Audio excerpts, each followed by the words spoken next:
Vsem skupaj prisrčen pozdrav v imenu Državnega sveta, drugega doma slovenskega parlamenta, čeprav zaradi izrednih korona razmer zgolj nadaljavo. Počaščen sem, da imam tokrat kot predsednik Državnega sveta čast sodelovati s svojim pozdravnim razmišljanjem na strokovnem posvetu ob 100. obletnici znamenite oziroma bolj kot ne razvpite Rapalske pogodbe. Rapalske pogodbe, ki se je spominjamo z grenčico in bolečino črnega dne izpred 100 let, ko se je zakartalo več kot četrtino slovenskega etničnega ozemlja. Danes bomo lahko prisluhnili številnim uglednim razpravljavcem o tem, kakšen je bil zgodovinski, politični in kulturni pomen tega za 500 000 Slovencev in Hrvatov usodnega mirovnega procesa. Po letu neuspešnih dogovarjanj in pogajanj o mejnem vprašanju med Kraljevino Italijo in Kraljevino SHS so 4 novembrski dnevi leta 1920 prinesli končni dogovor o razmejitvi, znan kot Rapalska mirovna pogodba. Okoliščine so bile do slovenskega prebivalstva, ki je ostalo zunaj razmejitvene, pretežno gorske črte, Mangart, Triglav, Krnice pri Novakih, Špehovšce, Hotedršica, Planina, Snežnik, Reka, krute in neizprosne. Kljub naknadnim pozivom po prijateljskih odnosih z obeh strani se to v praksi nikoli ni udejanjilo. Kompromisni italijanski predlog je bil poceni zabarantano blago in slovenski narod njegova visoka cena. Izgubili smo celo Primorsko in del dežele Kranjske. Ni naključje, da Slovenci na pogajanjih nismo imeli možnost sodelovati. So pa odločitve o nas sprejemali drugi, v korist svojih ozemeljskih teženj in apetitov. Slovenci, ki so živeli na Goriškem, delu Notranjske, v Trstu, Istri in na Primorskem, niso bili deležni enake zaščite, ki je pripadala italijanski manjšini na Hrvaškem. Nasprotno, kot manjšina so bili deležni udarcev vse močnejšega fašizma, proces poitalijančevanja pa je potekal tako nasilno in boleče, da so spomini na to kruto obdobje 27 let temnejše plati slovenske zgodovine še vedno živi. Eden od pomembnih razlogov, da je lahko do tega prišlo, pa tiči v sami naravi pogodbe, ki ni zgolj določala mejne razmejitve, temveč je neetično posegala v konkretne odnose na zasedenem ozemlju. 4600 betonskih obmejnih kamnov, ki so se do danes dobro ohranili, je tako še vedno živ spomin na čas, ki bi ga mnogi radi čim prej pozabili. Utrjen obrambni sistem bunkerjev, zaklonišč, kasarn, karavl in drugih vojaških objektov se uporablja še danes. Velik domoljub, profesor Tomaž Pavšič, je na lastni koži izkusil življenje ob tej krivični meji in je svoje aktivno življenjsko delo posvetil ohranjanju te zgodovinske dediščine. V njej ni videl zgolj temačnosti, temveč predvsem veliko svetlobe, tiste znova ponujene priložnosti, da ohranjamo spomin za utrjevanje narodne zavesti. Pavšičevo poslanstvo je pomembno prispevalo k ohranjanju nešteto majhnih, a velikih zgodb o krepitvi narodne pripadnosti, zavednosti in ponosa. In zato je prav, da se mu v tej priložnosti še posebej posthumno priklonimo. Med temi majhnimi, a velikimi osebnimi zgodbami, kot je Pavšičeva, se skriva izjemna moč, ki jo lahko začutimo le, ko se izreče. Tudi sam osebno sem kot mlad fant večere in večere preživel ob njih. Presunljiv in spoštljiv je ta spomin, ki ga še danes nosim v srcu. Spominjam se besed svoje none Zofije Kovšca, rojene Bajc, ki je bila tako kot deta Lojs doma na Colu nad Ajdovščino. Njeni in njegovi sorojenci so imeli Avstro-Ogrsko za svojo domovino. Deta Lojs je bil ranjen na Doberdobu.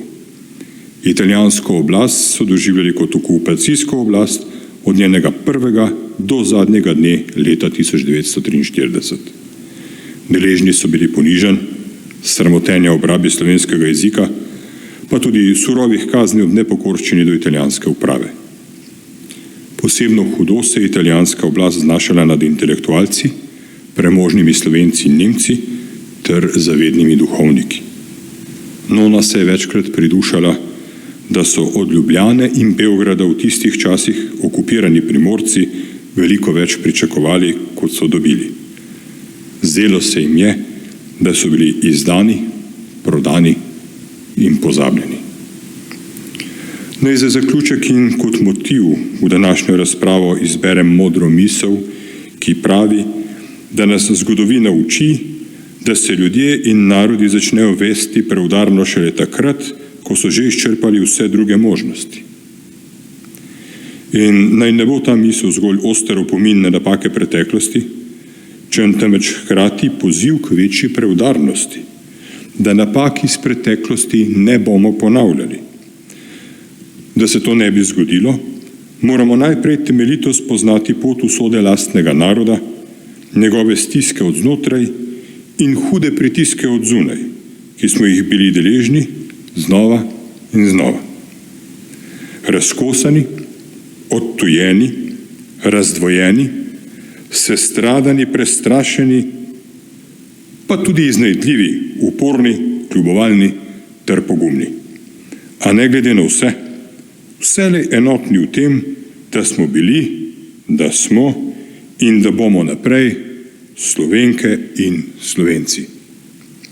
Tega velikega madeža slovenske zgodovine v obliki Rapalske pogodbe se preprosto ne more izbrisati. Naša naloga je, da ne dopustimo, da nam diplomatsko igračkanje in politična nezrelost iz preteklosti trajno poškodujeta narodnega duha in zavednost. Čeprav v današnjem času težkih preizkušenj se moramo zavzemati za njuno krepitev. To naj bo temeljno sporočilo 100-letnice podpisa Rapalske pogodbe. Hvala. Ki ste si vzeli svoj čas in ga posvetili zgodovini, preteklosti, naši preteklosti, ki smo se zbrali na ta popoldan, pravzaprav večer, na predvečer podpisa Rapalske pogodbe. Rapalske pogodbe, ki je za slovenski narod, pa posebej nas, ki smo ali živimo na Primorskem, z njo marsikaj izgubili, oziroma nekaj tega smo že slišali v nagovoru predsednika Državnega sveta, gospoda Alojza Kovšce. Zbrali smo se na ta predvečer, ki je po svoje tudi, simbolni datum. Namreč Rapalske mirovne pogodbe ne bi bilo, če bi ne bilo današnjega dne, torej posledic Prve svetovne vojne. Kajti danes se spominjamo 102. obletnice konca Prve svetovne vojne. 11. novembra 1918 ob 11. dopoldne je utihnilo orožje na Zahodni fronti. Po dobrih 4 letih bojevanja je bilo približno 60 milijonov mož in fantov razvojačenih. Razpadli so 4 veliki imperiji, avstro-ogrski, nemški, osmanski, ali če hočete nekoliko domače, turški pa ruski. Približno več kot 10 milijonov žrtev je zahtevala, predvsem mož in fantov, kajti šlo je za tako imenovano viteško vojno. Vse to je pripeljalo k temu, da se je po usodnih 4 letih bojevanj bilo treba usesti za mizo in se pogajati. 4 imperiji nastanejo, zlasti srednja in vzhodna Evropa se predrugači, tudi Slovenci se znajdemo na prepihu narodov. Nastane sicer južnoslovanska država, ki se, kot bomo videli v nadaljevanju, mora šele boriti za svoje novo vzpostavljene meje. Torej, vsi ti zdaj na kratko našteti razlogi nas navezujejo k temu, da smo se danes zbrali. Da počastimo mir, da poskušamo najti razloge, zakaj so se stvari dogajale in kakšne so bile posledice. To nam bojo eminentni kolegi v nadaljevanju povedali. Predvsem pa, da se zavedamo dejstva, da je po koncu Prve svetovne vojne, po tako imenovanem 20-letnem ali dobrem 20-letnem miru, nastopila Druga svetovna vojna, še bolj krvava, še bolj krvoločna, s še več žrtvami. In da bi spet besede, ki so včasih zvenijo kot krilatica, prišle na dan, da zgodovino moramo poznati, se je učiti, da ne bi bili obsojeni na njeno ponavljanje. Naj po tem kratkem uvodu povabim najprej k besedi magistra Janka Boštjančiča v imenu Parka vojaške zgodovine v Pivki, ki je tudi eden od protagonistov oziroma tisti, ki nas gosti, vsaj ta jedrni del, in pa pravzaprav je dal pobudo, da se današnji dan, tudi tako pomemben za Vojaški muzej v Pivki, da se obeleži na tak način, kot je naša mini konferenca.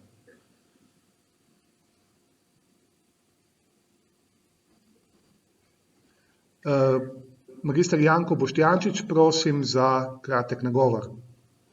Spoštovana predavatelja, spoštovani moderator, cenjeni soorganizatorji, dragi udeleženci strokovnega posveta, dovolite mi, da vas v imenu Parka vojaške zgodovine kot glavnega organizatorja tega strokovnega posveta najprej vse lepo pozdravim.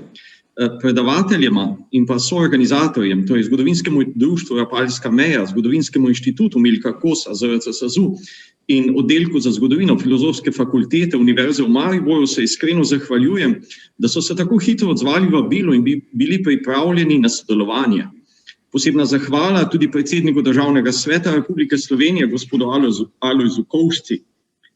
Ideja, da primerno obeležimo 100-letnico podpisa Rapalske pogodbe, ki smo jo gojili skupaj z Zgodovinskim društvom Rapalska meja, je zaradi korona krize skoraj zamrla in je ponovno oživela pred slabim mesecem ob obeleževanju 100-letnice koroškega plebiscita, ko je postalo jasno, da se ob tej drugi 100-letnici dejansko ne pripravlja nič pomembnega na nacionalni ravni.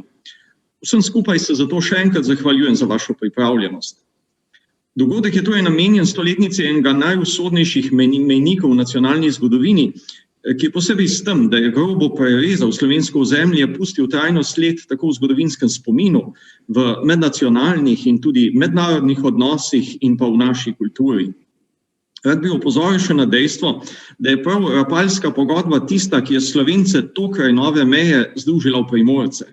Želja po ohranitvi materinega jezika in slovenske kulture je namreč povezala rojake iz različnih zgodovinskih dežel, z Goriške, Kranjske, Primorja, Istre, v uporu zoper to brutalno italijanizacijo. Iz tega upora je nastala Primorska kot nek nov kulturni prostor z nekoliko drugačnim, globljim odnosom do slovenskega jezika, do slovenske pesmi, do slovenstva nasploh. Želim vam dober internet in s tem prijetno popoldne večer v naši družbi. Hvala. Hvala magistru Janku Boštjančiču, gostitelju, promotorju tega našega srečanja. Zdaj vabim k besedi soorganizatorja oziroma predstavnika soorganizatorjev, gospoda Gregorja Žorža, v imenu Zgodovinskega društva Rapalska meja, da nam na kratko spregovori. Spoštovani gospod predsednik Državnega sveta Republike Slovenije, soorganizatorji ter vsi, ki ste se nam pridružili v živo, dovolite mi, da vas pozdravim tudi v imenu Zgodovinskega društva Rapalska meja, kjer verjamemo, da je obeležitev 100-letnice podpisa Rapalske pogodbe zgolj pričetek aktivnosti, ter da bomo v prihodnjih letih ob celotnem mejišču spoznavali tako usodo prebivalcev, kot dediščino te nekdanje krivične meje. Vsekakor pobujanje zanimanja za to obdobje daje vedeti, da predvsem ne bomo postali ali celo ostali nemi pričevalci lastne zgodovine. A vendar je na tako pomemben zgodovinski dan potrebno, da za trenutek pustimo skrbi koronske prihodnosti ob strani in se s predavateljema, za kar se jima iskreno zahvaljujem, vrnemo za stoletje nazaj, se pravi v čas podpisa pogodbe v idiličnem obmorskem letovišču, ki upravičeno lahko smatramo kot pričetek enega izmed najtemnejših temačnih obdobij po pretekle zgodovine našega naroda. Hvala. Hvala, gospod Gregor Žorž, za vaš nagovor. Prosil bi pa zdaj za besedo profesor dr. Petro Solšak v imenu Inštituta Milka Kos pri Znanstveno-raziskovalnem centru Slovenske akademije znanosti in umetnosti, kot da nam spregovori bodisi kot soorganizatorica ali tudi kot zgodovinarka. Dr. Solšakova, beseda je vaša. Spoštovani, najprej naj se zahvalim za organizacijo današnjega spletnega posveta, ki je spodbudil tudi medije in seveda vse nas razmisleku o oblikovanju meje, ki je pred 100 leti dodobra okrnila slovensko narodno telo. Pravzaprav bi se morali vprašati, kako to, da je grozilo, da se bo 100. obletnica podpisa Rapalske pogodbe izmuznila brez resne javne znanstvene razprave, saj sta 2 drugi 100. obletnici v letošnjem letu bili deležni vsedržavnega in celo meddržavnega obeleževanja. Z odgovorom ne bom špekulirala. Bom pa zato še enkrat izrazila hvaležnost pobudniku Parku vojaške zgodovine Pivka in seveda predavateljema, ki zagotovo sodita med najizvrstnejše poznavalce obdobja izpred 100 let. Posebej sem vesela, ker je eden od njiju, dr. Andrej Rahten, sodelavec našega inštituta in v njem z veliko vnemo utrjuje raziskovalno polje diplomatske zgodovine, dr. Gorazda Bajca pa vsekakor štejem med zelo dragocene kolege. Pa še to. Včeraj je preteklo 45 let od podpisa Ozimskega sporazuma, ki je 2 leti zatem, ko so ga ratificirali v parlamentih držav podpisnic, dokončno postavil mejo med Jugoslavijo in Italijo.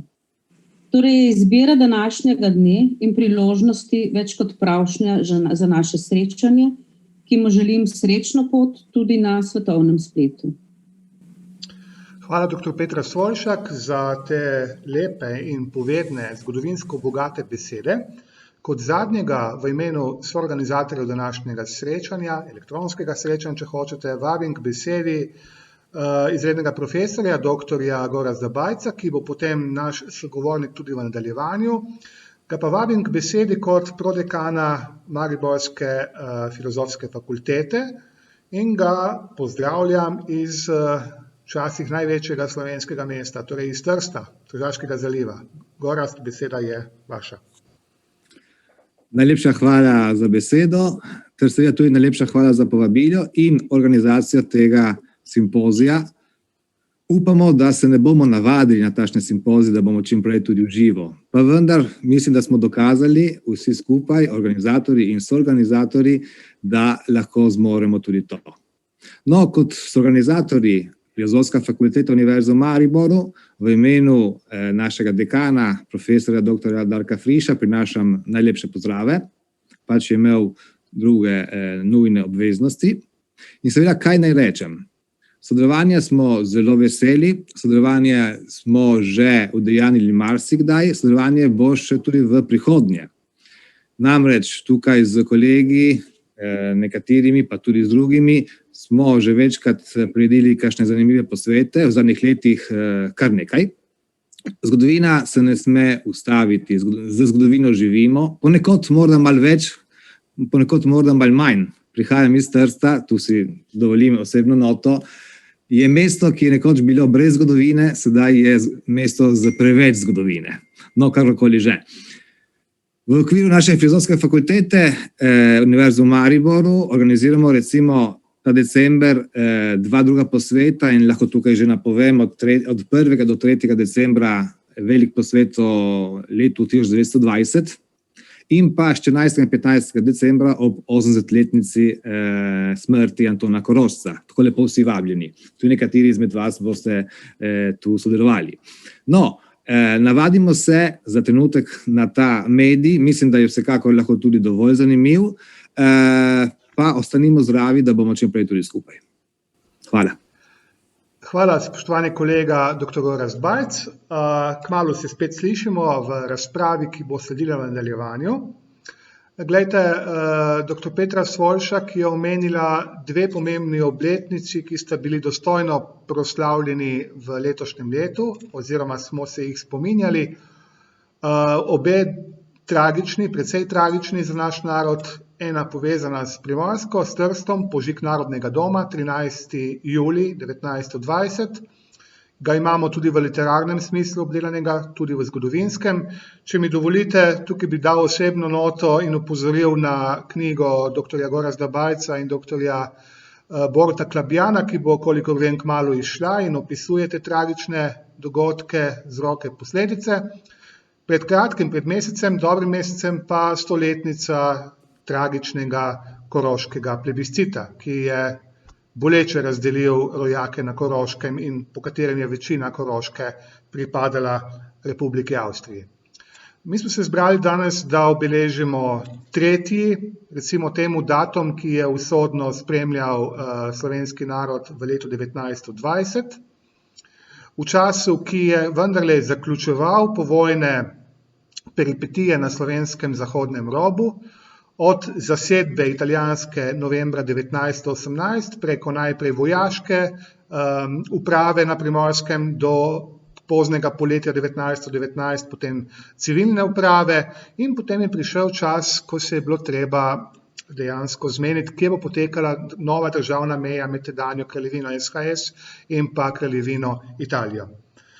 Naj ob tem povemo tudi, da je ves sistem evropski, ki je počival potem recimo na Versajski Evropi, torej ta sistem, ki je bil vzpostavljen po prvi svetovni vojni z razpadom prej omenjenim 4 velikih imperijev, nastavkov celega niza nacionalnih držav, bil je postavljen v Pariz ali sestavljen v Parizu, najprej z Versajsko, Saint-Germainsko, potem Trianonsko pogodbo. Torej, šlo je za novo redefiniranje ne samo meja, ampak tudi odnosov v Evropi. Šlo je za to, da stvari niso bile več take, kot so bile prej. Da bi lažje razumeli te turbulentne čase, da bi lažje razumeli duh časa v tedanji Evropi, pogajanja, udeležba slovenskih diplomatov pri vsem tem in konec koncev izplen, ki smo ga Slovenci kot del južnoslovanske države, tisti, ki so ostali vzhodno od Rapalske meje in zahodno, tisti, ki so prišli pod kraljevino Italijo, da bi ta sistem razumeli, moramo ali bomo prisluhnili profesorju doktorju Andreju Rahtenu. Celjan, po rodu Celjan, živi v Ljubljani, osebna nota je, da je tudi primorski zet oziroma goriški zet.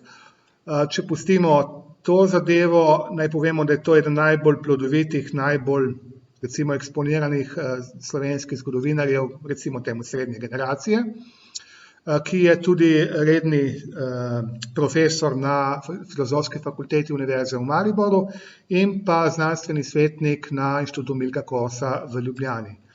Doktor Rahten ima toliko nagrad in funkcij, da je težko in uredniških posegov, da je tukaj kar težko naštevati vse te njegove funkcije, ampak vendarle naj izpostavim mednarodno vpetost, ki je pri njem zelo pomembna, številne nagrade, ki jih je prejel, med drugim tudi zlati znak ZRC SAZU v Ljubljani, velik strokovnjak za diplomatsko zgodovino, strokovnjak za diplomacijo, se pravi potem tudi strokovnjak za biografiko, strokovnjak za politično zgodovino, napisal imenitne študije o Ivanu Šuštešiču, Francu Ferdinandu, meni osebno, če smem spet osebno noto dati, imenitna študija o doktorju Janku Brejcu, enem pomembnejših politikov na Koroškem in potem v kraljevini SHS, pravniku in politiku.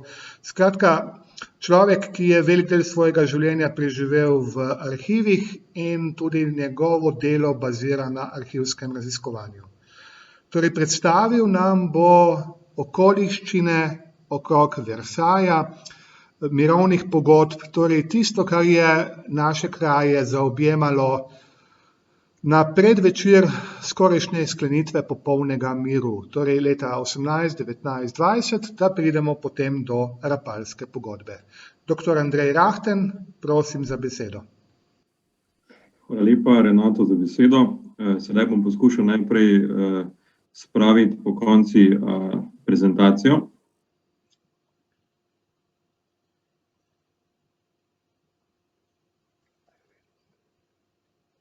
Tako, mislim, da bo sedaj veliko lažje, ko imamo tudi neko slikovno predstavo.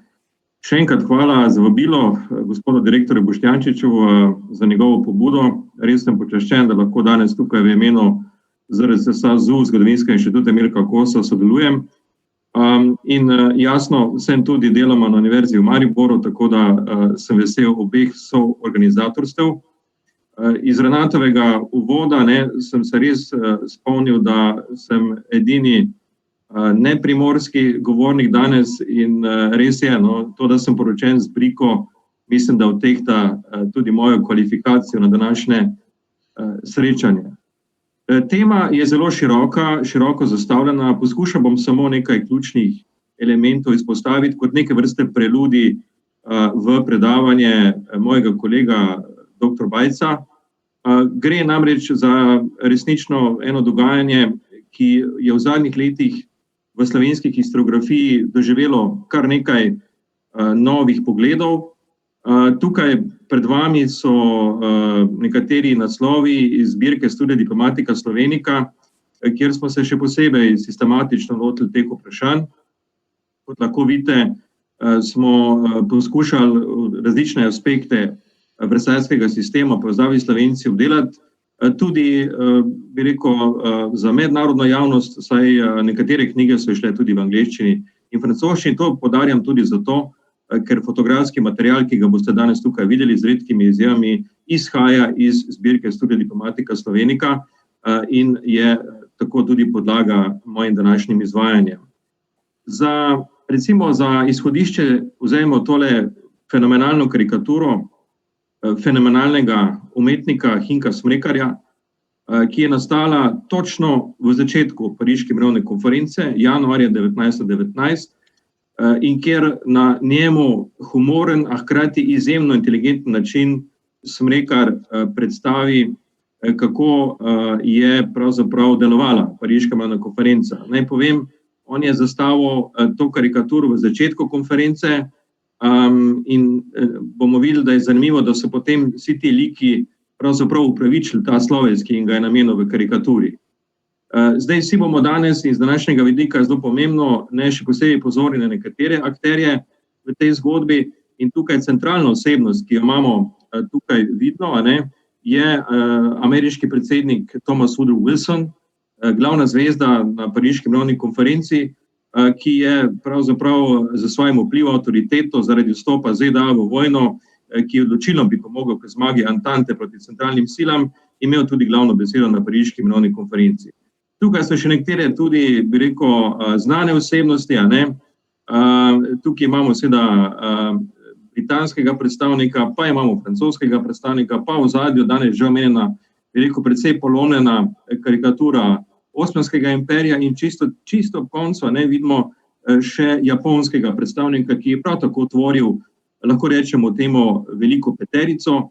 Torej, poleg 4 glavnih velesil, ki so se zanimale praktično za vsa vprašanja, je bila še tukaj Japonska, ki jo je zanimal predvsem spekter vprašanj povezanih z Japonsko, torej vprašanje rasne enakosti in seveda razdelitve nemških kolonij na Daljnem vzhodu. Ostale 4 velesile, torej ZDA, Velika Britanija, Francija in Italija, pa so se seveda zanimale tudi v veliki meri za celoten svetovni spekter vprašanj. In seveda tisto, kar je na tej karikaturi za naše današnje predavanje najpomembnejše, je seveda italijanski predstavnik, ki ga imamo tukaj. To vidite, to znamenito kratico SPQR, torej Senatus Populus Romanus, ker veste, še iz časa Rimskega imperija, torej alegorija na sklicevanje Italije, da želi pravzaprav obnoviti vsaj Beneško republiko, če ne že tudi Rimskega imperija. In to je tudi tisto izhodišče, ki je za nas najpomembnejše. In država, o kateri govorimo, je pa tukaj na tej upregi, ki vidite, da jo vodijo hijene, alegorično prikazana kot dekle, je pa Jugoslavija. Torej, kraljevina Srbov, Hrvatov in Slovencev, ki pride na Pariško mirovno konferenco in seveda jasno ima ključne nasprotnike prav v italijanskih diplomatih, ki vidite tudi na tej karikaturi Hinka Smrekarja, kar zadeva Jugoslavijo, vlečejo z vredmi ostale predstavnike velesil. Zdaj, seveda ta karikatura je naslikana v očeh Smrekarja, ki so ga bolele vse te krivice, ki so nastajale na Pariški mirovni konferenci in že pred njo v povezavi z londonskim memorandumom, ampak vendarle vidimo, tako približno je potekalo razmerje sil, na podlagi katerega se je oblikoval versajski sistem v Parizu. Kot že rečeno, država, ki je bila nekako največja žrtev italijanske diplomacije, je bila delegacija Kraljevine Srbije. Tukaj poudarjam, in spet je to v povezavi z Italijo, Slovenci, ki so del jugoslovanske delegacije, pridejo v Pariz uradno v delegaciji Kraljevine Srbije. Zakaj Srbije, če je bila pa že 1. decembra 1918 ustanovljena Kraljevina Srbov, Hrvatov in Slovencev?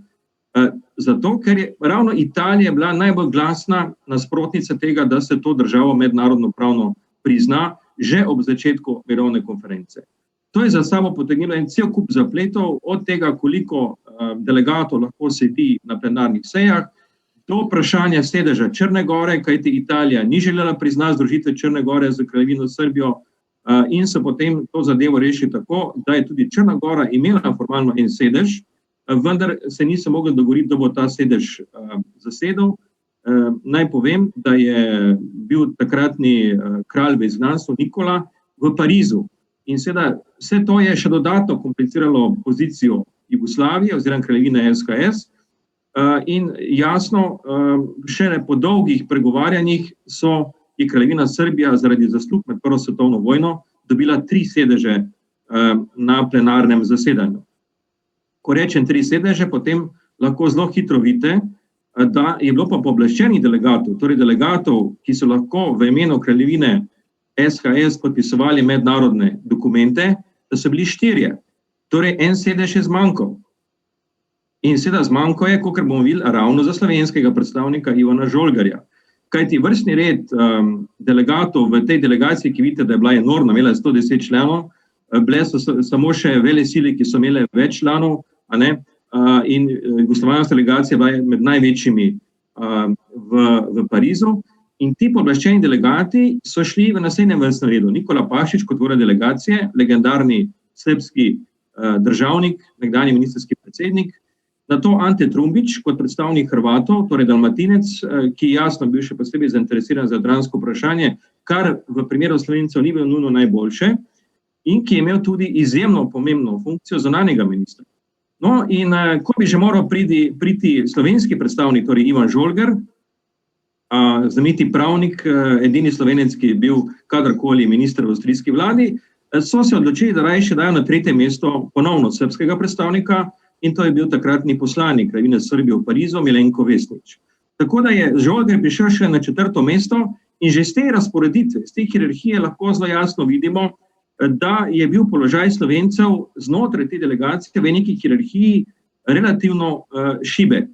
Ampak videli bomo, obstale so tudi izjeme in dejstvo je, da je Ivan Žolgar imel pravico, da si je izmenjeval ta 3. stol v primeru, kadar je šlo za tematiko, ki je bila pa Slovencem še posebej blizu.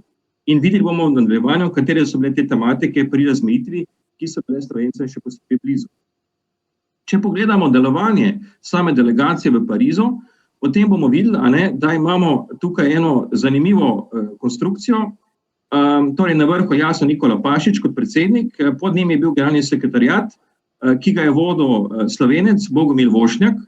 Potem imate pa tukaj, bi rekel, še 3 pooblaščene delegate, torej Trumbića kot zunanjega ministra, Vesnića in pa Žolgarja. Samo Trumbić in Žolgar imata potem še svoji pisarni. Trumbić je da jasno zakaj, ker je hkrati zunanji minister. Žolgar, in to bomo zdaj tudi videli, pa si je uspel nekako izboriti zaradi posebnega položaja Slovencev neko posebno slovensko sekcijo v okviru te strukture. Nalašče rečem slovenska sekcija, kajti Slovenci so tukaj, to je prvi kolektivni nastop Slovencev sploh v diplomaciji v zgodovini, so imeli tukaj vendarle eno zelo močno ekipo, ki v virih nastopa ponekod celo kot slovenačka delegacija, torej delegacija, poudarjam, čeprav je šlo v bistvu za sekcijo znotraj jugoslovanske delegacije.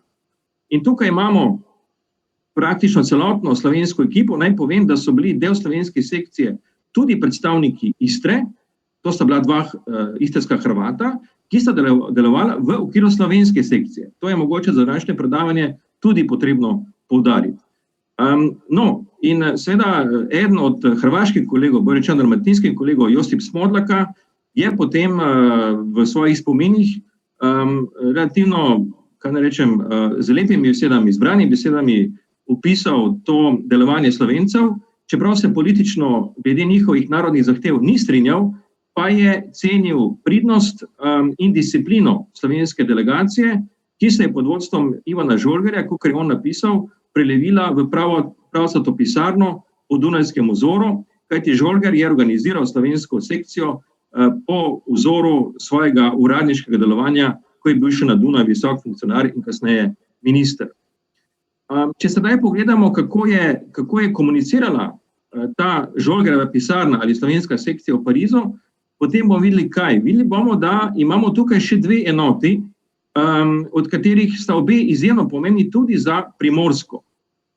Namreč, poleg same slovenske sekcije v Parizu je bila v Ljubljani tudi posebna komisija za mirovno konferenco. In ta komisija za mirovno konferenco, ki jo vodil Fran Vodopivec, je zbirala materijale, ki jih je dobivala s terena in jih potem selekcionirano pošiljala v Pariz. Seveda, ta komunikacija, morate vedeti, je potekala izjemno težko, namreč poštne povezave so bile katastrofalne, vse je potekalo večinoma preko odposlancev in jasno je bila ta komunikacija seveda zaradi tega tudi neke vrste šibka stran delovanja te, slovenske ekipe. In za naše primorske razmere, pa je še zlasti pomembna druga enota, ki imamo tukaj, pisarna za zasedeno ozemlje, ki je bila prav tako izjemno aktivna in je zbirala gradiva iz okupiranega ozemlja in ga posredovala potem naprej. Ta komunikacija je potekala tako, da je potem pisarna večinoma komunicirala za komisijo za mirovno konferenco v Ljubljani in od tu naprej je šla komunikacija dalje. Tako je pravzaprav, vidite, bila slovenska sekcija še posebej organizirana znotraj tega sistema jugoslovanskih pogajalcev v Parizu. Kdo so bili ti slovenski predstavniki? Vseh seveda nimamo časa naštevati, tukaj je samo ključno, jaz pa rečem, pravniško jedro sekcije, kjer imamo 3 pravnike, ki so imeli ključne vloge v tej situaciji. Ivana Žolgerja sem že omenil, vrhunskega pravnika doma iz Slovenske Bistrice, ki je potem napravil izvrstno kariero v Avstriji. Potem imamo Leonida Pitamica, ki ga je dolgo časa spremljal tudi kot sodelavec in je kasneje potem imel tudi izjemno pomembne funkcije. In pa Bogomil Vošnjak, ki si je vstopnico za Pariz pridobil s tem, da je bil član jugoslovanskega odbora emigrantov, ki so delovali v tujini in je bil tako rekoč eden redkih Slovencev, če ne celo edini v številnih situacijah, ki je ob Trumpiču, torej hrvaškemu predstavniku in kasnejšemu zunanjemu ministru, imel izjemno pomembno vlogo pri nekaterih ključnih dokumentih, kot je bila Krška deklaracija. In seveda spet za današnje srečanje zelo pomemben delegat, Ottokar Ribarš, danes je že bil omenjen Trst, torej Ottokar Ribarš kot zadnji slovenski poslanec iz Trsta v Dunajskem parlamentu. Tukaj številka 7 pred njegovim imenom, kajti on je bil v tej hierarhiji 7 delegatov Kraljevine SHS, šele 7 po vrsti, in tudi ni bil pooblaščeni delegat, ampak je bil vladni delegat, kar je pomenilo, da ni smel podpisovati mednarodnih aktov. Ampak seveda, Ribarževa prisotnost je bila zelo pomembna, zato ker je vedno znova in znova postavljala na dnevni red jadransko vprašanje, tudi v trenutkih, ko so ostali člani delegacije morda nekoliko več časa posvečali razmejitvi z Avstrijo in Madžarsko. Tukaj prihajamo sedaj v osredje današnjega kratkega predavanja. Z moje strani pa velja še posebej omeniti eno osebnost, in sicer Ivana Švegla, nekdanjega avstro-ogrskega konzula v ZDA in Kanadi, ki je bil tudi izjemno tesno povezan s Trstom. Že v času, ko je bil konzul, je bil eden tisti, ki je uredil, da je avstrijski Lloyd potem lahko prevažal emigrante v ZDA in Kanado. In seveda je tudi kasneje, kar je manj znano, ko je zaključil diplomatsko kariero, bil predstavnik Trsta v začasnem narodnem predstavništvu v Beogradu. Tako da vidimo, da gre za izjemno pomembno osebnost in na sami konferenci je bil zgolj predstavnik tiskovne sekcije. Danes bi rekli, skrbel za PR, ampak kakor bomo videli, zlasti v povezavi z Wilsonom, je bila njegova vloga precej več od te. Zdaj, dva sklopa vprašanj so tukaj pomembna, ko govorimo o oblikovanju versajskega sistema in Slovencih v Parizu. Prvi, ki ga bo danes seveda do podrobnosti obdelal kolega Bajc, jaz ga samo omenjam, da imamo predstavo. Torej, prvi seveda jasno je bil sklop vprašanj, ki izhajajo iz londonskega memoranduma. Tukaj ne bomo zdaj naštevali, kaj se londonski memorandum zajema iz te, bi rekel, jadranske problematike. Dejstvo je, da je potem Parizu bila dodana še reka, kar je seveda za sabo potegnilo še dodatne komplikacije, ampak to je bil recimo en sklop vprašanj, s katerimi so se soočali tudi slovenski predstavniki v Parizu v tistem času. Drugi sklop vprašanj pa je bil vezan predvsem na razmejitev na Avstrijo. Torej, razmejitev na Koroškem, danes že omenjeni koroški plebiscit za Maribor, za katerega smo nekako že pozabili, pa je vendar bil tudi dolgo časa v zraku, in pa boj za jeseniški trikotnik. Če damo na stran Koroško, ki danes ni glavna tema, bi samo izpostavil, da sta drugi dve vprašanji, čeprav sta vezani na razmejitev z Avstrijo, pravzaprav vezani v veliki meri na odnos med takratno jugoslovansko delegacijo in italijanskimi diplomati. Zakaj? Zato, ker je pri obeh vprašanjih, tako pri glede plebiscita za Maribor, kot jeseniškega trikotnika, bila italijanska diplomacija tista, ki je pri teh dveh vprašanjih povzročala največ težav Slovencem na pariški mednarodni konferenci. Kakor vsi vemo, je generalmajster vzpostavil neko izrašeno dejstvo v Mariboru in nekako še vedno živimo v prepričanju, da je bilo to. Torej, od tu dalje se ni dal nič spremeniti in Maribor je bil za večno slovenski. Na pariški mednarodni konferenci se je pokazalo, da to ne drži in zasluga za to, da je bil Maribor ponovno postavljen pod vprašaj, gre prav italijanskim diplomatom. In šele z eno, bi rekel, zelo močno akcijo Ivana Žolgerja in ekipe in obeni zelo močni podpori francoske diplomacije pod vodstvom Andreja Tardieja je uspelo preprečiti italijansko namero, da pride do plebiscita za Maribor. Podobna zgodba je glede jeseniškega trikotnika. Prav tako precej pozabljena in če bi rekel, kaj imajo z Italijani z jeseniškim trikotnikom. Pravzaprav vse. Zato, ker je bila italijanska diplomacija spet tista, ki je zahtevala, da se zaradi strateške lege, železnice, Peljak, Trst, tudi jeseniški trikotnik vključi bodisi v Italijo, bodisi v Avstrijo. In se s tem prepreči, da bi ta strateško pomembna železnica šla skozi ozemlje Jugoslavije. Iz vsega tega vidimo kaj, in to je osnovna poanta današnjega predavanja. Italija torej ni nastopala proti Jugoslaviji kot bodoči konkurentki na Jadranu samo na podlagi londonskega memoranduma, ampak je, in teh zahtev, ki so bile tam izražene, ampak je hkrati imela kup stranskih front vis-a-vis Slovencem pri oblikovanju versajskega sistema, kjer je pomagala tistim državam, ki so bile nasprotne Slovencem. Torej v tem primeru Avstrija in seveda nekaj malega tudi v primeru Prekmurja, ki ga danes prav tako ne bomo imeli časa našteti. Naj seveda poudarim, da pri jeseniškem trikotniku je pa vendarle treba reči, da če je bil pri plebiscitu ameriški predsednik Wilson tisti, ki je bil usoden, da je potem do plebiscita res prišlo, in so celo Italijani bili pripravljeni pristati na delitev Koroške brez plebiscita, pa je pri jeseniškem trikotniku bil Wilson tisti, ki je preprečil italijansko namero, da se jeseniški trikotnik Jugoslaviji ne dodeli. In to zelo vehementno tem obstajajo zapisniki, ki kaže, kako se je Wilson konfrontiral v pogovorih z italijanskimi diplomati v slovensko korist, pri čemer je striktno izhajal iz stališča do narodne samoodločbe, češ da je Gorenjska seveda jasno etnično povsem slovenska in Italijani tam nimajo kaj iskati.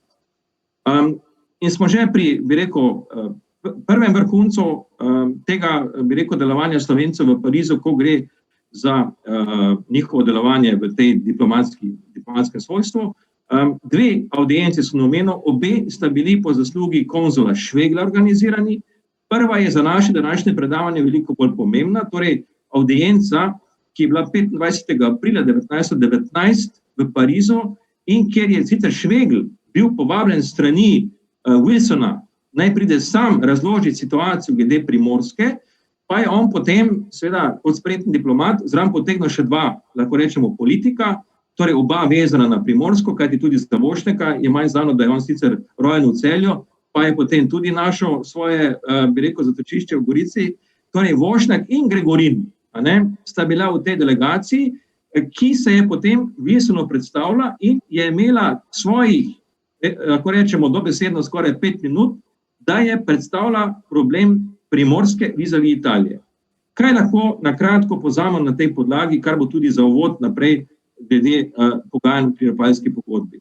Wilson je bil edini državnik formata, seveda, v Parizu, ki je nasprotoval priznanju londonskega memoranduma. Torej, on je bil proti temu, da se ga prizna, češ da je to tipičen simbol stare diplomacije, tajne diplomacije, proti kateri se je pa on na podlagi 14 točk seveda boril. In seveda, ko je on poslušal Švegla, Vošneka, Gregorina, je seveda imel en zelo, kaj rečem, občutek simpatije do teh slovenskih narodnih zahtev, pri čemer še posebej na tem sestanku pride do izraza njegovo zanimanje za reko. Vsi vemo, da je ravno pri vprašanju reke prišlo do največjih konfliktov z italijansko delegacijo in tukaj je Švegl porabil veliko časa, dobil veliko časa, bolj rečeno, da je lahko predstavil tudi jugoslovansko stališče glede reke in iz te avdience, obstaja zapisnik, ki ga je napisal Švegl, je razbrati, da je na tej točki imel seveda Wilson svoje stališče precej bliže jugoslovanskemu kot pa italijanskemu. Kaj se je dogajalo potem z italijansko diplomacijo, bomo več zvedeli od kolega Bajca. Bila je potem še druga avdienca, ki je mogoče bolj znana v zgodovinopisju, ker smo se več ukvarjali z koroškim plebiscitom.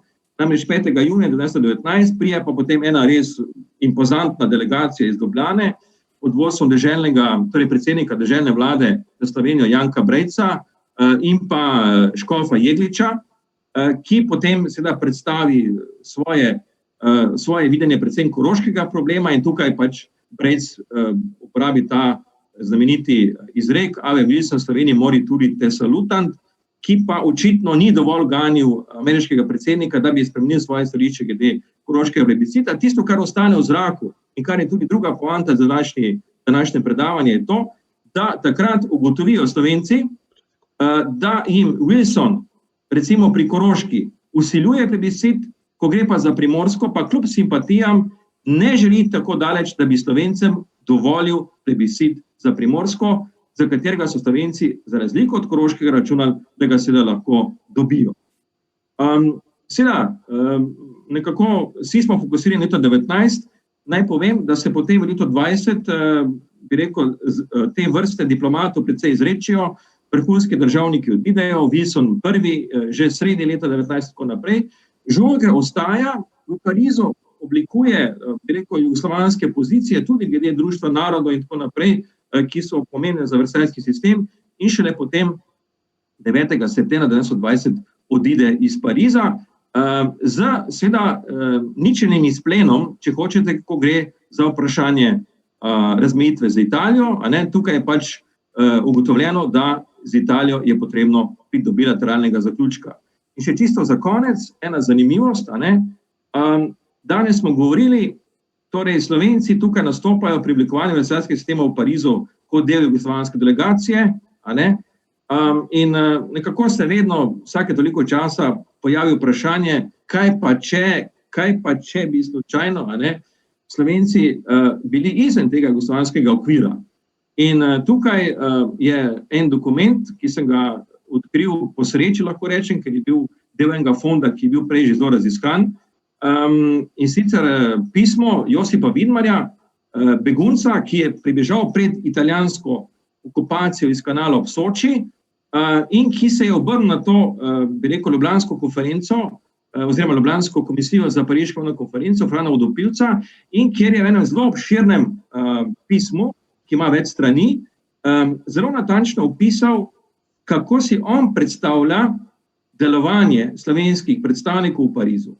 In kaj je njegova glavna poanta? Njegova glavna poanta je, da bi Slovenci morali v Parizu nastopiti sami in da bi to pomagalo tudi v njihovi relaciji do Italije. Kajti njegova teza je bila, dokler je Slovenija del Jugoslavije, kraljevine SHS, ki jo italijanska diplomacija percepira kot svojega glavnega konkurenta pri hegemoniji na Jadranu, potem bodo seveda tudi Slovenci se morali posloviti od številnih primorskih ozemelj, ker so seveda vsa ta ozemlja potem strateško še toliko pomembnejša. Če pa je bila Slovenija manjša država, samostojna država.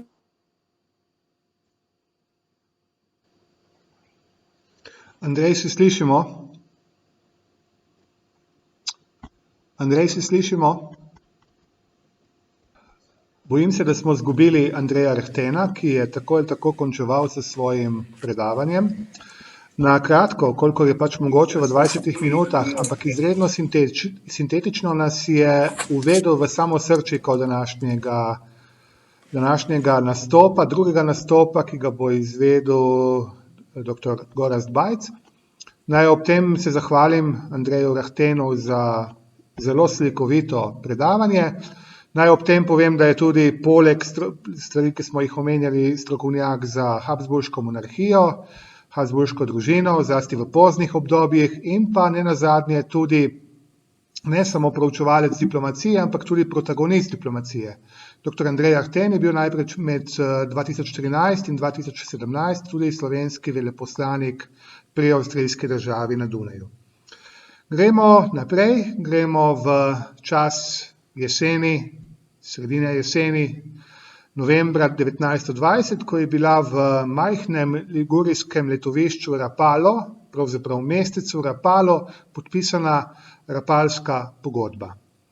Če smo slišali zdaj predavanje o tem, kaj pomeni versajski sistem in serija mirovnih pogodb in pa seveda pogajanj v Parizu, dajmo se osredotočiti na zakoličenje zahodne, tedanje jugoslovansko-italijanske oziroma meje med kraljevino Italijo in pa kraljevino SHS.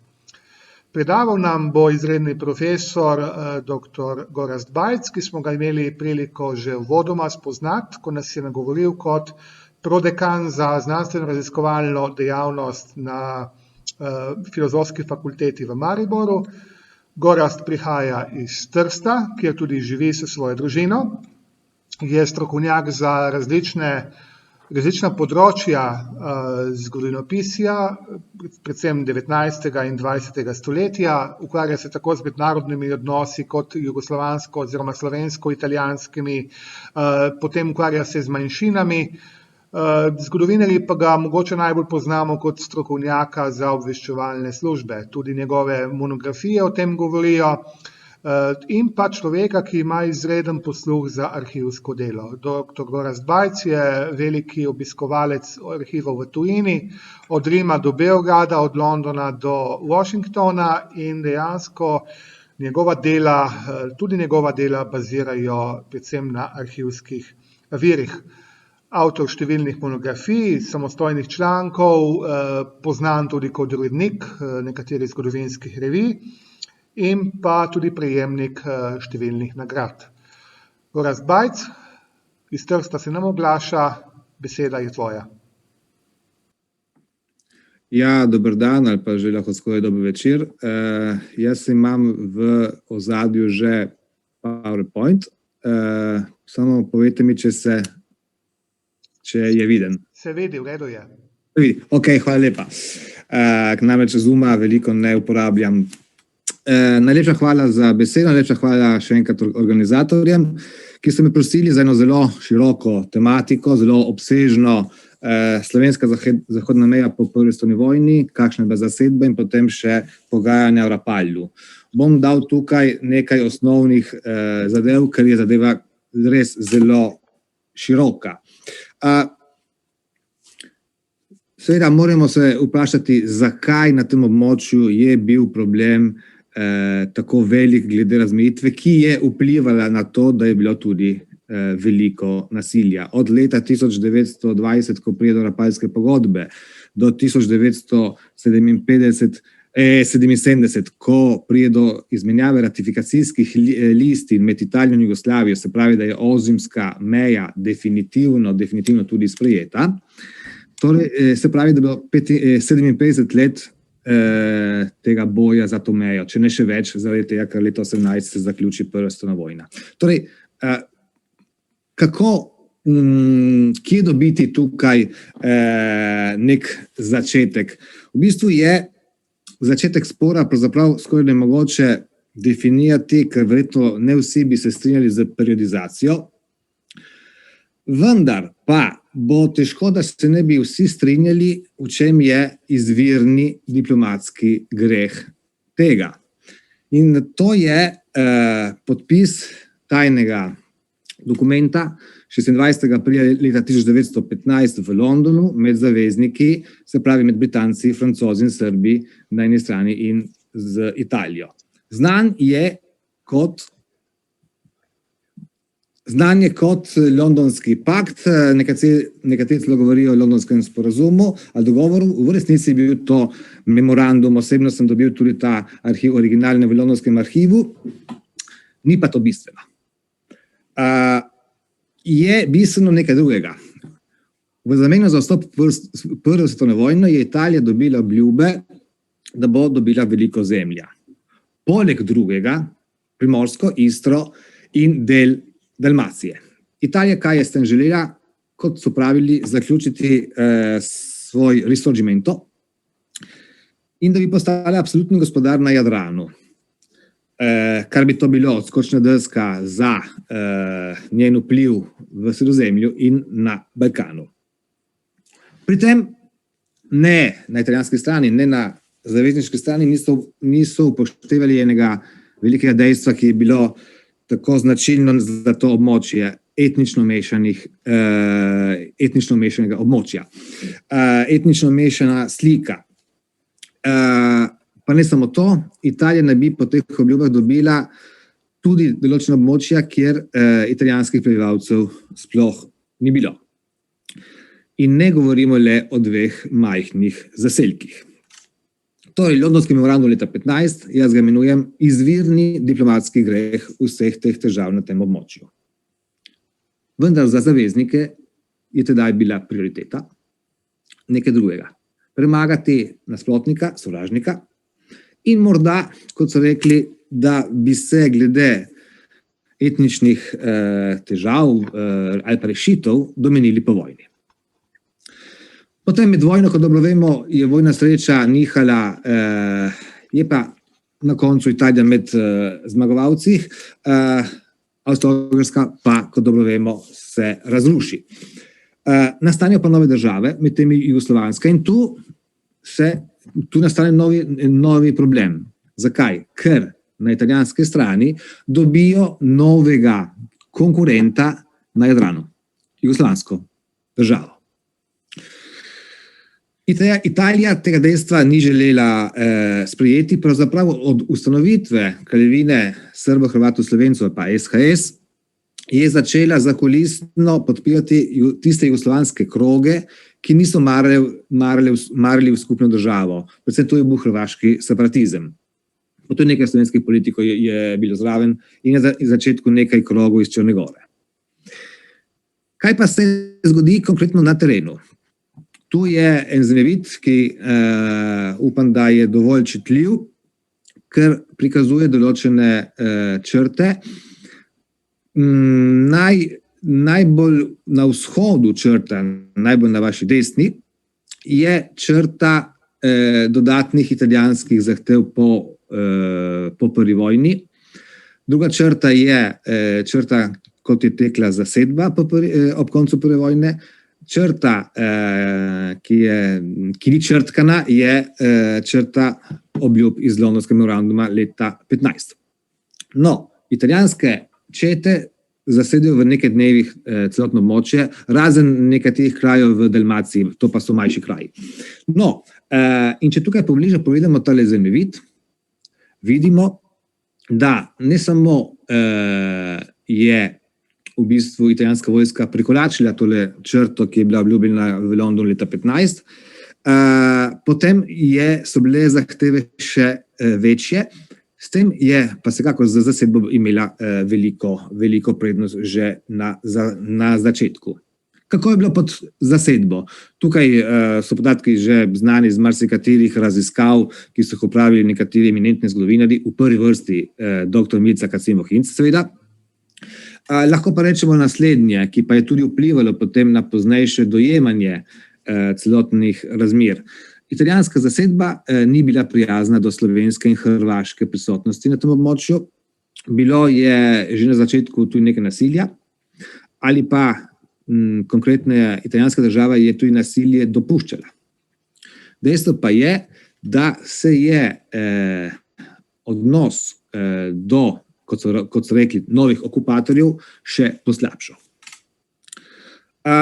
Seveda za mejo je pomembno, kako se je potem razvijalo v Parizu, marsikaj je povedal kolega Rahten. Tukaj seveda dodamo, da se je zadeva zakomplicirala predvsem zaradi reke, ker moramo nekaj počrtati. Reka ni bila med obljubami leta 1915 v Italiji. Sicer ne ravno precizno, v londonskem memorandumu iz leta 15 je reka naj bi pripadala Hrvatom. No, na italijanski strani zahtevajo po vojni tudi reko, pride do zasedbe strani italijanske vojske, tudi zavezniki pošljajo svoje, vendar imajo malo vojakov. In v bistvu vse se vrti okoli reke. Če mi govorimo večkrat o tem območju, da je to problem tržaško vprašanje, pravzaprav za tisto obdobje je to zgrešeno, tedaj je bilo reško vprašanje. Skoraj vse debate so se odvijale namreč okoli reke. Medtem se je seveda pojavil problem, kot dobro vemo, zaradi posega ameriškega predsednika Wilsona z njegovim predlogom, rečemo kompromisnim, da v bistvu Italija naj ne bi vsega dobila, kar je bilo obljubljeno leta 15, tudi ker ZDA niso le podpisnice tega tajnega dokumenta v Londonu. V bistvu, da ne bi dobili vsega, en del Istre, vzhodni del, bi dobila nova jugoslovanska država, Italija ne bi dobila ne Dalmacije, reka pa bi lahko postala mednarodno pristanišče. Za jugoslovansko stran, za jugoslovansko delegacijo, to je v bistvu bil maksimalno, kar bi lahko dopustili. Več od tega, kot so rekli, več žrtev od tega ne bi nikoli dopustili. Italijanska stran pa tega ni sprejela. Skratka, v Parizu meja ostane nedorečena. Na začetku leta 1920 zavezniki v bistvu prepustijo Italiji in Jugoslaviji, da se sami domenita, kako bo prišlo do te razmejitve. Od začetka leta 20 do novembra leta 20 potem smo priča nekaj mesecev v bistvu bolj ali manj napetih odnosov med obema državama. Med tem časom je Italija ohranila svojo začasno vojaško zasedbo, čeprav je imela potem tudi civilno upravo po juliju leta 19. Vmes pride recimo do požiga Narodnega doma v Trstu leta 20 in drugih nasilnih akcij, ni bil samo požgani Narodni dom, ki v bistvu italijansko stran prepričalo, da je jugoslovanska stran šibka in da pravzaprav nima nobenih pravih adutov. No, en adut na slovenski ali pa jugoslovanski strani je bil. In to je bil pravzaprav edini adut in to je bilo železniška pot, ki je povezovala Trst in Srednjo Evropo, Trst in Dunaj. Ker najkrajša pot, najboljša pot tudi zaradi logistike je bila pot, ki je peljala preko Jesenic. In Jesenice so bile, takrat je bilo tu veliko debate, kam bi spadale Jesenice. Tu zavezniki, je treba priznati, niso popustili in so v bistvu pomagali Jugoslaviji in s tem tudi Slovencem, da so ohranili Jesenice. Ker namreč Italija je želela ali dobiti Jesenice ali pa kot varianto, da bi Jesenice dobila Avstrija. Namreč, da bi ta železniška pot potekala ne po jugoslovanskem ozemlju. To je bil v bistvu edini adut s strani jugoslovanske diplomacije. 15. julija 1920 je nek novi akter, ki je potem tudi v bistvu arhitekt Rapalske pogodbe, ki pride na dan z vso silo. To je grof Carlo Sforza. Postane novi zunanji minister Italije in se zaveda naslednjega, da je bolje dobiti nek kompromis z Beogradom, bolje skratka doseči neko razmejitev, s tem, da bi pridobili čim boljše odnose, da bi Italija lahko preko Jugoslavije imela odskočno desko naprej na Balkan in potem tudi deloma v Srednjo Evropo. V bistvu treba je bilo še vedno zapolniti tisto vrzel, ki jo je pustila Habsburška monarhija. No, Carlo Sforza pošlje recimo v Beograd enega svojega zvestega sodelavca, Volpi se imenoval, in razume, da bi lahko z srbsko stranjo prišli do nekega dogovora. Se itak preslej bi morali priti, v Parizu in Londonu so na to močno pritiskali, da bi morali se vendarle zmeniti. In potem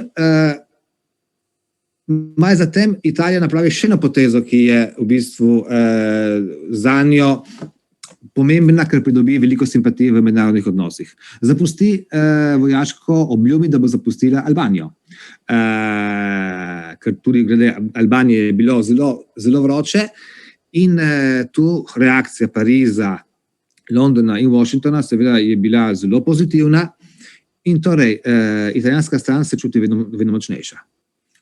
Če potem k temu prištejemo še oktobra leta 2020, plebiscit na Koroškem, ki je, kot dobro vemo, ga zmagala avstrijska stran, je jasno, da je bila tukaj jugoslovanska vedno v vedno bolj podrejenem položaju.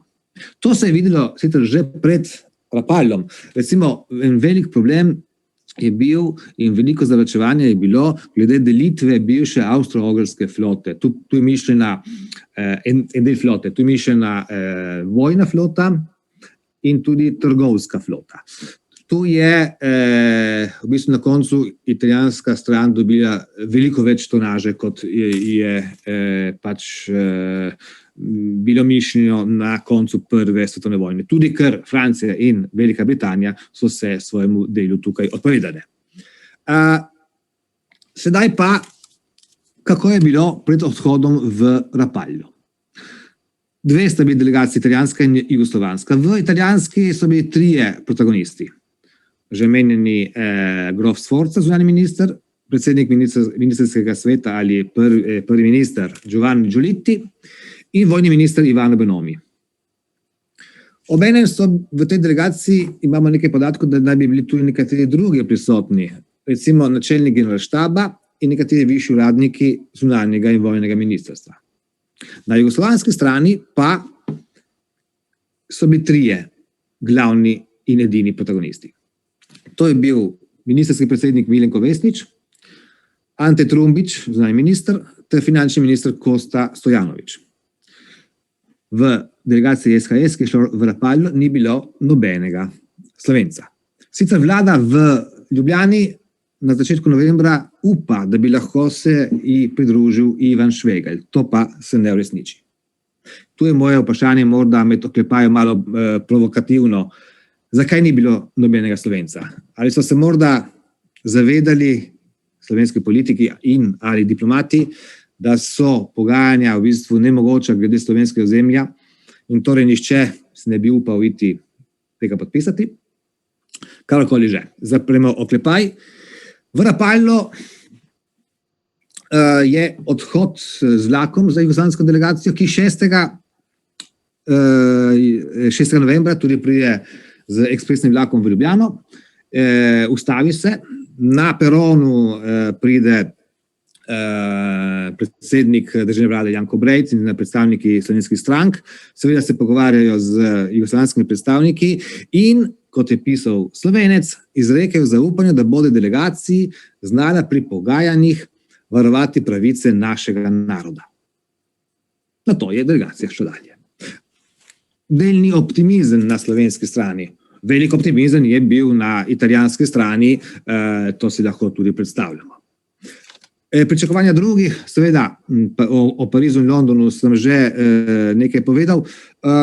Rusija, tedaj izven vseh iger v mednarodnih odnosih, in moramo se spomniti ene izmed 100 podpisnic Londonskega memoranduma leta 2015. No, oglasi se tudi ruska stran. V splitskem časopisu Nova doba je objavil neko pismo iz leta 2014 ruskega poslanika v Cetinju, kjer je že tedaj ruskemu zunanjemu ministru Sazonovu predlagal, da bi v bistvu da bo tukaj velik problem okoli Jadrana in da mora vsa obala od Trsta do Splita pripadati zaledju. Tedaj ni bilo še Jugoslavije, če bi bila Jugoslavija, verjetno bi rekel Jugoslaviji. No, gremo pa v Rapallo. 7. novembra najprej pride italijanska delegacija, potem pride jugoslovanska, zunanji minister Sforza vse lepo tudi sprejme, to seveda je protokolarno, in potem 8. se prične ta 4-dnevni, zelo intenzivni v bistvu pogajalski dvoboj do podpisa. Če tukaj poenostavim, tukaj imate na zemljevidu seveda tudi enega izmed tolikih zemljevidov, ki so objavljeni glede te razmejitve, da imamo pač pred sabo vsaj rezultat glede meje in je dobro videno, kako je bilo tukaj na slovenskem območju. Upam, da sem zbral enega izmed boljših zemljevidov, so nekateri še podobni. Karkoli že. Na prvi dan, 8. novembra leta 2020, Italija ima 3 velike zahteve. Meja se mora na slovenskem območju premakniti proti vzhodu, in sicer to na območju Snežnika. Zakaj? Ker Snežnik je bil za Italijo, kot so govorili, zelo pomemben zaradi obrambe. Druga zahteva, če bo reka neke vrste svobodno pristanišče ali pa posebna državica, mora biti teritorijalno v povezavi z italijanskim ozemljem, ter Italija mora dobiti v Dalmaciji predvsem mesto Zadar. Jugoslovanska delegacija na prvega dne, njene zahteve bi lahko rekli, da so enake temu predlogu, ki ga je podal ameriški predsednik Wilson. Se pravi, Dalmacija celotna pod Jugoslavijo, reka lahko dobi kakšen poseben status, predvsem Istro pa je treba razdeliti na 2 dela. Manjši del, vzhodni del pod Jugoslavijo. Seveda, italijanska stran na to ni bila pripravljena. Kaj je zanimivo v tem prvem dnevu, je tudi naslednje. Sforza želi, in to je bil njegov leitmotiv, da pride do takšnega dogovora, da bosta obe državi zadovoljni. To izjemno jasno tukaj tudi izpostavi. Zanimivo je tudi to, kar pove obrambni ali vojni minister Italije, Ivano Bonomi, ki pravi, da Italija si ne želi ene ofenzivne meje, temveč defenzivne. In to morajo Jugoslovani razumeti, da tukaj ni napirjeno proti njej. Prvi dan, 8. november, se torej konča brez nekega rezultata. Naslednji dan Italija nadaljuje z svojimi zahtevami, je pa pripravljena tukaj deloma popustiti na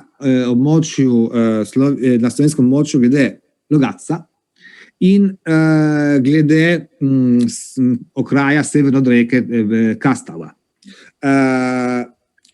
Jugoslaviji bi tudi ponudila, kot so rekli, gospodarske in politične dogovore, predvsem politične dogovore, da bi se domenili obe državi, da bi preprečili eventualni prihod oziroma povrnitev Habsburžanov. Tistega dne, drugi dan, 9. novembra, Trumbič je dal protipredloge. Pravzaprav tedaj SHE da razumeti, da se odpoveduje Snežniku. V bistvu se glede slovenskih teritorijalnih vprašanj tukaj jugoslovanska delegacija dvigne roke. Zahteva pa en del Istre in zavrača to teritorijalno povezavo med Italijo in reko. slednja bi lahko postala seveda tudi neodvisna državica, bi pa morala Jugoslavija tudi dobiti en del, mislim, v bistvu pristanišče Baroš, ki je bilo pristanišče zraven Sušaka. Jugoslovanska stran tudi bi dobila vso Dalmacijo, razen Lošinja. V bistvu, z koncem drugega dne je jasno, da problem je sedaj samo glede Dalmacije. Tretji dan. Jugoslavija v bistvu vztraja pri pristanišču Baroš in začenja malo bolj popuščati glede Dalmacije. Tu je bilo ključno glede Zadra. Najprej je Jugoslavija želela ponuditi, da bi Italija dobila le historični del mesta, italijanska stran pa je želela pač tudi zaledje. Tu v bistvu je bil največji problem. Začenja se tu pojavljati problem, kako z italijanskimi pripadniki v Dalmaciji, ki bi postali manjšina. Najprej je Jugoslavija tukaj bila absolutno proti temu. Tretji dan, 11. novembra 20. Pride na ta pogajanja potem še drugi protagonist v italijanski sceni, Giolitti, namreč šele proti koncu pride. In tedaj se pogajanja še bolj izostrijo, vendar vedno glede samo Dalmacije. Trumbič se kaže zelo nepopustljiv, tudi glede italijanske manjšine. Zato je treba iti še do zadnjega dne, 12. novembra leta 20. V bistvu delegacija SHS popusti glede Zadra in v bistvu tudi glede tega varstva italijanske manjšine, čeprav naj bi to bilo zapisano v Rapalski pogodbi manj definirano, kot so na italijanski strani želeli. Italijanska stran je potem to tudi sprejela.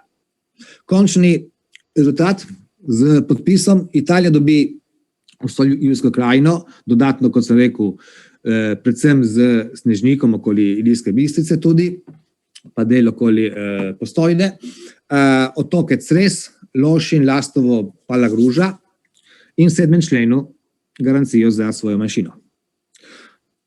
Reka postane svobodno mesto, jugoslovanska stran ali pa kraljevina SHS dobi pristanišče Baroš ob Sušaku.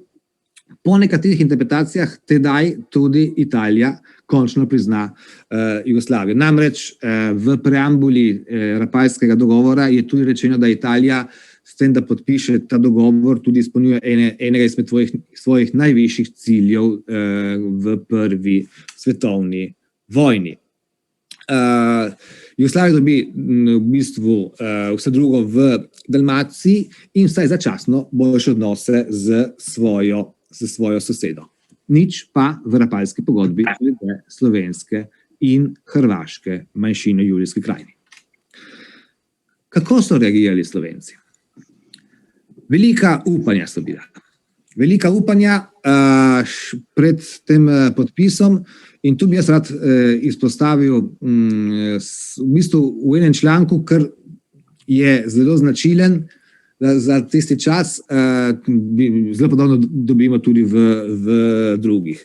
V bistvu, pogledamo se tukaj primer Slovenca iz 11. novembra leta 20. Kaj so komentirali? V bistvu, da ne bodo pustili gospodariti Lahkov v Trstu in sploh ob obali Adrije vsi drugi narodi. Kaj se tukaj nakazuje?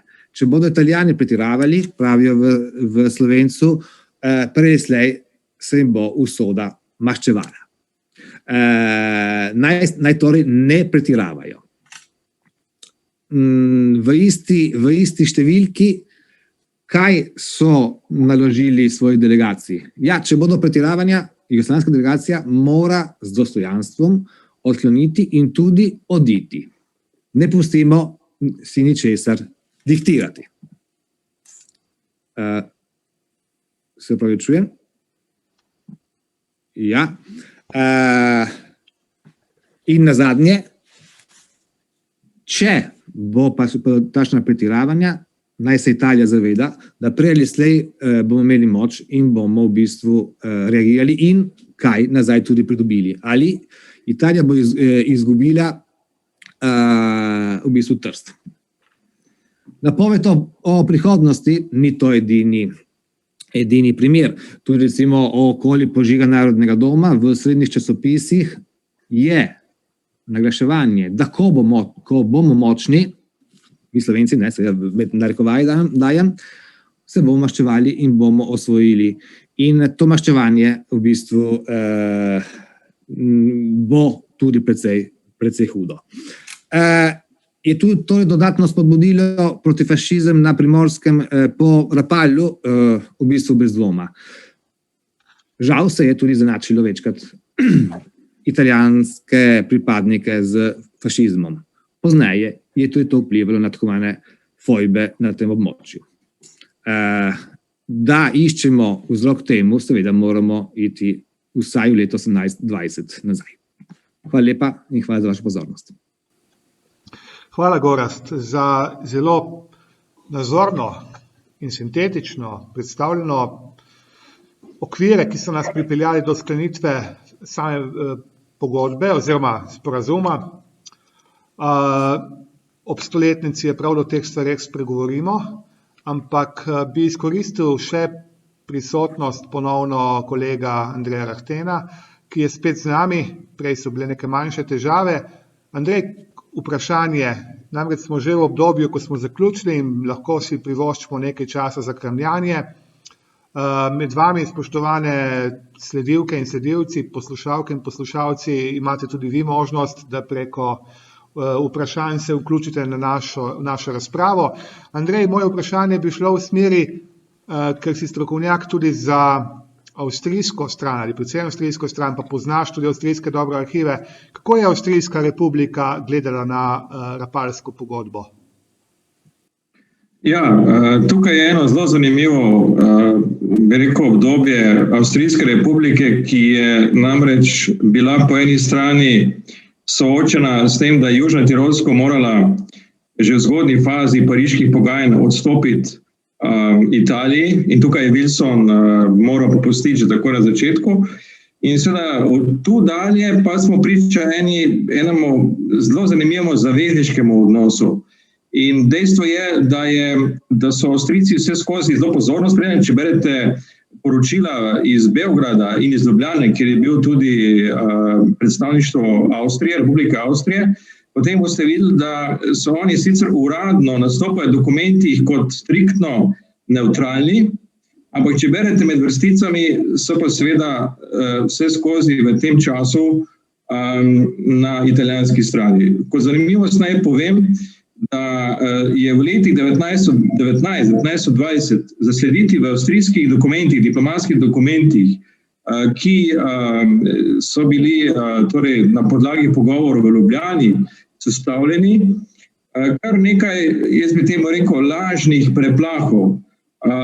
Namreč vsake toliko časa najdete kakšno depešo, kjer avstrijski predstavniki v Ljubljani poročajo, da je tik pred tem, da pride do vojaškega spopada med Italijo in kraljino SHS, recimo eno tako poročilo predstavnika, ki šlo potem na Dunaj, govori, in to je nekje tam torej konec leta 19, ko pravijo, da so na Vrhniki že vsa stanovanja zasedena, ker so jih seveda vojaki že zasedli, ker se bliža konfrontacija.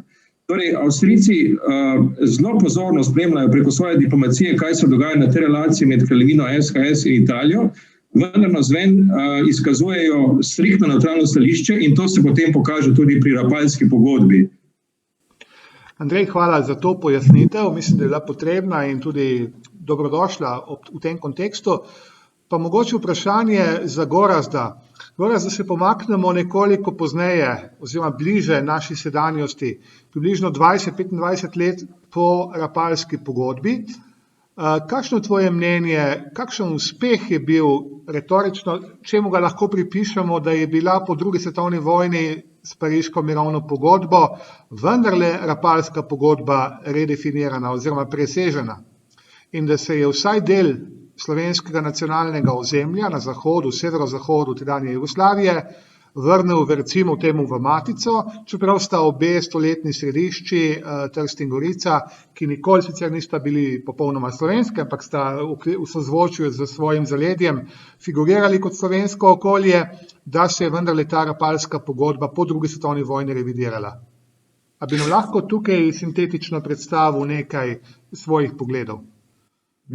Ja, lahko samo nekaj dodam, kar je bilo tudi prerečeno. Je tudi pa Italija zelo dobro sledila odnosom med Avstrijo in Jugoslavijo glede koroškega vprašanja.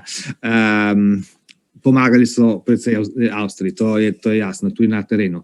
No, ta Rapalska pogodba leta 20, ki je zakolična, leta 24 je še rimska, ko Italija dobi tudi Reko. Zgleda, da tukaj te meje, to mejo bo zelo težko spremeniti. Zgodi pa se nekaj, v bistvu sreča v nesreči za Slovence. Italija je skupaj z silami Osija prije leta 1940 napade Jugoslavijo, preseže mejo, potem tudi kljub vsem pravilom v mednarodnih odnosih tudi anektira tako imenovano Ljubljansko pokrajino. V bistvu ponudi možnost jugoslovanski strani, če bi bila na koncu druge svetovne vojne zmagovalka, da bi se ta meja spremenila. In tako se tudi zgodi. Zgodi se tudi, ker v bistvu, kaj se generalno gledano v slovenski zgodovini prvič zgodi, da so Slovenci imajo v bistvu svojo moč, vojaško jih zavezniki v bistvu prvič upoštevajo in s tem tudi politično. In na koncu vojne zasedejo slovensko etnično zemlje, sicer se morajo umakniti proti vzhodu, ker je bila grožnja po vojaški intervenciji, to dokumenti jasno tudi pokažejo, vendar se ne umaknijo za Rapalsko mejo, se umaknijo, bomo rekli tako po domače, vmes poti. Umakne se vmes poti in več ali manj tista demarkacijska črta začasna za določenimi korekcijami postane današnja meja. Ampak to je francoski kompromis, ne v bistvu? Francoski kompromis. Ja.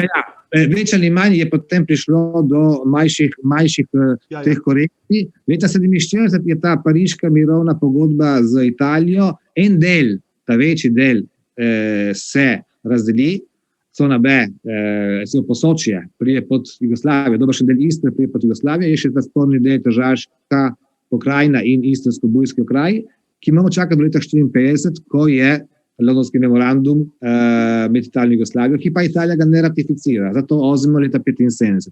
77 izmenjava ratifikacijski listin. Da spomnimo še to, mlada slovenska diplomacija leta 1992 postane naslednica nekaterih dogovorov in med temi je tudi ozemski dogovor in kar je najvažnejše v bistvu se potrdi tale meja. Gorazd, za konec bi ti mogoče, ker prihajaš iz tržaškega okolja in si nam bliže Rapalu kot mi, ki smo recimo tukaj trenutno v Pivki, daj čisto laično nam razloži, kje pravzaprav je to mestece Rapalo, da si ga bomo lažje predstavljali, spoštovani poslušalke, poslušalci, sledilke in sledilci. Pravzaprav, kje gre za to mestece? Kje bi ga iskali na zemljevidu? To je v bistvu v Liguriji. Ligurija je severo-zahodni del Italije ob morju. Glavno mesto tam je Genova. Če imate pred sabo, je zelo lepo mestece, zelo prijetno je dobilo to svoje ime, znano tudi za drugih diplomatskih dogovorov v samem Rapalu. Oziroma govorimo o kraju Santa Margherita Ligure in zraven je v bistvu tudi ta Rapallo. Zelo lepo za kakšen izlet, ko bomo končali s tem koronavirusom. Meni osebno nisem še bil. Kdor je bil tam, je pač to mi pač rekel, da je zelo zanimivo. Še to kulinarično noto, zelo dobro se uživa pri mizi tudi v Liguriji. bil sem genov in je za dobro. Gorast, malo za šalo, malo za res. Jaz sem tam bil, izredno lepo letovišče in v bližini je tudi znamenito to turistično središče Cinque Terre, Porto Venere in tako naprej. Tam od La Spezia severozahodno. Lepi kraj, zelo lepi kraj. Torej se pridružujem pozivu dr. Gorasta Bajca, ko bo čas korone mimo, da obiščemo Rapallo, ki nam je konec koncev tudi zaznamoval našo preteklost. Posebej pa Slovencev na Primorskem. Absolutno, ja. Hvala. Lahko samo k temu nekaj še dodam. Slovencev na Primorskem tudi v bistvu Hrvatov v Istri. V Istri, absolutno. Ja. V bistvu tukaj se večkrat tudi to pozablja. Čeprav potem, recimo, kaj je tukaj zanimivo? Leta 1947, Pariška mirovna pogodba, za Hrvate je zadeva glede meje rešena. Dovolj. Ja. V bistvu potem je zanimivo, da se v bistvu samo Slovenci zanimajo za to mejo. Hrvati so... Če smeva mogoče nadaljevati, mogoče bo za potencialne ali pa dejanske študente, ki nas poslušajo, zanimivo, da dikcija francoskega predloga šla takrat v smeri leta 1947, da bi približno toliko manjšine, kot ostane Slovencev oziroma Jugoslovanov, Slovencev in Hrvatov pod Italijo, ostane Italijanov pod Jugoslavijo, tedanjo Jugoslavijo. Govorimo se o številki 20,000 približno.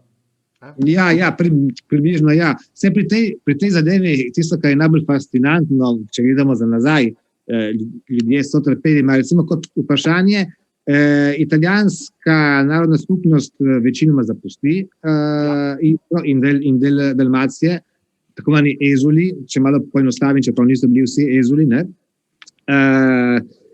niso bili samo Italijani, pa vendar, slovenska stran na Tržaškem, Goriškem in na vzhodnem delu Videnske pa v bistvu ostane. Se ne izseli. Razen... Bomo zaključili počasi. Napravimo novo konferenco. Ne, zato je. Ne bomo odpirali Pandorine skrinjice, da nas vsega ne bomo mogli zapreti. Bi prosil še kolega Andreja Rahtena, če ima on mogoče kaj, da bi nas iz ljubljanskega okolja pozdravil, dodal, mora biti. Verjetno, Andreja, smo spet izgubili. Dobro, upam, da ga bomo našli. Se mi zdi. Povezava je boljša. Torej, hvala dr. Andrej Rahten, pa dr. Gorast Bajc. Hvala Parku vojaške zgodovine v Pivki in direktorju magistru Janku Boštjančiču. Hvala vsem soorganizatorjem, hvala predsedniku Državnega sveta, gospodu Alojziju Kovšci. Hvala vsem poslušalki in poslušalci, ki ste nas spremljali, vztrajali z nami v tej poldrugi uri obdelovanja Rapalske pogodbe. Upam, da smo s tem odkrtali delež naše, bomo rekli, turbulentne zgodovine začetka 20. stoletja. To je bila prva tovrstna konferenca, verjamem, da ne zadnja v tej obliki. Želim vam vsem skupaj veliko zdravja, bodite fajn, predvsem pa ostanite optimistični. Lep pozdrav iz Pivke vsem poslušalcem.